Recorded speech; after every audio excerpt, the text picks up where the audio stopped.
అధ్యక్షులు మనకు మా అన్న అంబర్పేట్ శ్రీనివాస్ యాదవ్ అన్న ఈ సదర్ ఉత్సవాన్ని చర్చల్లో 7వ సదర్ ఉత్సవం గురించి మాకు బాగా ప్రశ్నించే విధంగా 4 మాటలు చెప్తామని వారికి స్వాగతం సుస్వాగతం.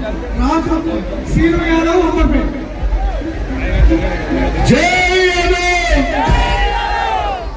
చర్చల్లో బ్రిడ్జి వరకు వినిపిస్తలేదు, హైదరాబాద్ దాకా వినిపిస్తున్నారు.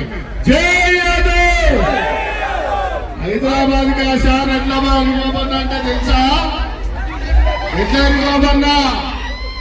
తెలంగాణకు రాష్ట్రానికి సీఎం వచ్చిపోతుంటారు కానీ హరిబాబన్న మాత్రం సదర్లకి ఎప్పుడు నిరంతరం ఉంటారు తెలుసా? ఎందుకు అంటే ఈ